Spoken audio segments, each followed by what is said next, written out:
This video and all videos brought to you by Portly Op is powered by Fade Grips. Portly Op, play to win and keep getting your game on.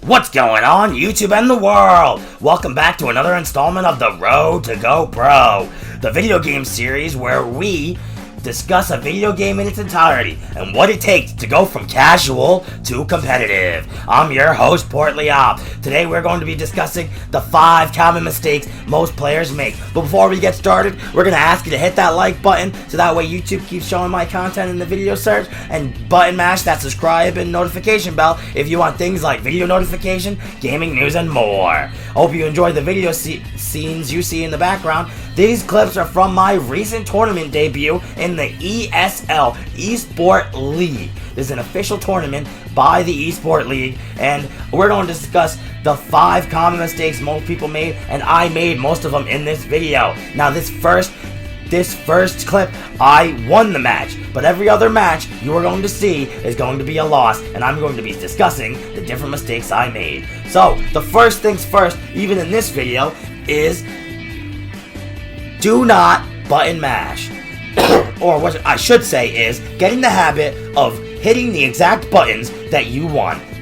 When doing a combo, doing a string, performing a super move, you not only need to hit the correct buttons and in sequence, but you need to hit only the correct buttons and in the proper time frame sequence. If you hit too many buttons, like let's say your combo is square, square, triangle, down 1, 1, 2 for Scorpion, if you are trying to do that combo and you hit 1, 1, 1, 2, 1, 1, 2, you hit the back directional or the forward directional 1, 1, 2, you are not going to be doing the proper combo. It not only has to be done in time frame sequence, but it also has to be the proper buttons and only the proper buttons.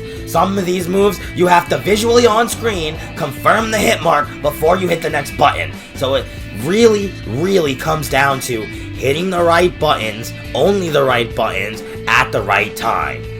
Another thing you need to be focused on is your maneuverability. Do you jump or do you dash? Jumping is not always good. It's a 50-50 gamble. You are going to see in this next clip where I am versing Scarlet that every time I jump, or half the times I jump, she punishes me with an anti-air, or she goes into an anti-air punish combo, which is the anti-air. See, when I jumped in, she did the down one, the uppercut, and she punished me, and then she conceded to go into a 2-hit combo.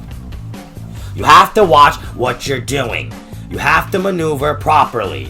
Jumping can sometimes be a good thing. You jump into a combo when your opponent's not expecting it. But jumping movement is predictable. When you jump in air, you go in a preset arc and you're vulnerable. You can't block while you're in air. So if you jump, you're taking your life in your hands, because if they hit you with the anti-air, most likely you are going to get up into a hitbox and they're going to punish combo you, and that is going to be devastating, because sometimes one dumb punish combo like that or one flawless combo can give you such a disadvantage that you can't catch up. Another thing is tip number 3. Like I said, jumping, you can jump too much and you'll get anti-aired. But also, another thing is that jumping is a good way to get from A to B if you're trying to get closer or break the gap between you and your opponent. But instead of a jump, you can do what's called a forward dash or a back dash. If you're trying to get close to your opponent to get that combo in, to close the gap between you so you can hit that, make sure you hit that box, you hit that marker, then you can do a forward dash. By starting your combo with a forward dash or dashing forward in the middle of your combo, you are ensuring that the distance between you and your opponent is spaced enough so that you can hit every single blow in your combo. Now, if your opponent, vis-a-vis, if your opponent is dashing towards you and trying to hit their combo and you can see it coming, then a back dash can easily increase the gap and open the spacing between you and your opponent. That way, you can get your combo off and they won't get theirs.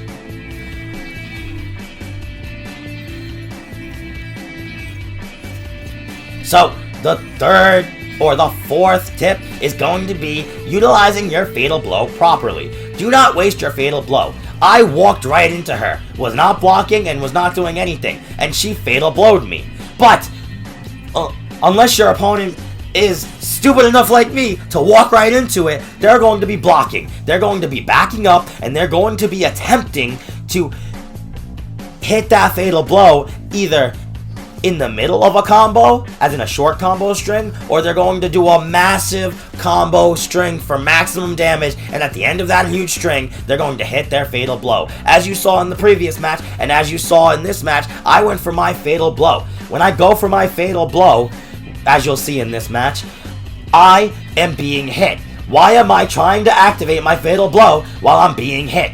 I just wasted it because I am already being hit and he is already going in for another hit, which means my fatal blow armor does not have enough time to protect me and come out so that way I can hit my fatal blow and he can block and break my fatal blow.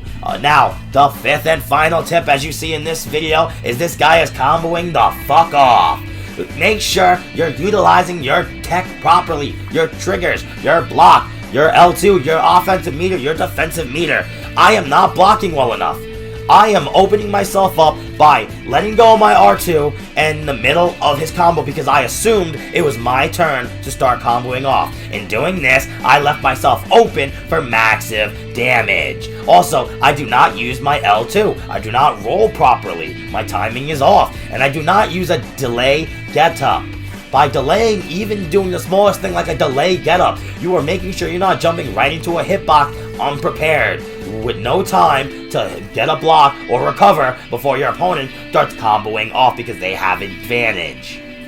You want to make sure you're teching your throws. Sometimes at the end of a combo, or if an opponent is blocking too much, you tech that throw to break that block. Utilizing your offensive meters, your defensive meters, utilizing your throw techs, and utilizing your block as well as your L2 is really key. If you don't tech properly, you don't play the footsie game, you don't, if your opponent's blocking too much, instead of playing so explosively, use that tech that throw. If you're not utilizing these key things, then you are not playing the game right.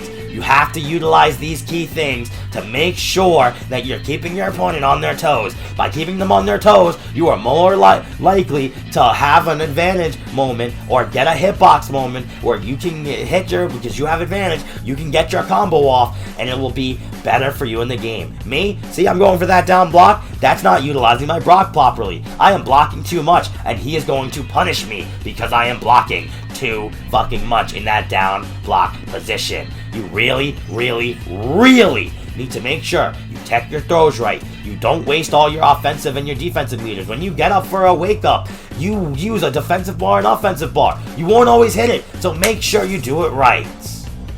And that's all for this episode of The Road to Go Pro. Good night. If you like the content I am producing, and you want things like video notifications, gaming news, and more, then please show your support by following me at PortlyOp on Twitter, and keep getting your game on.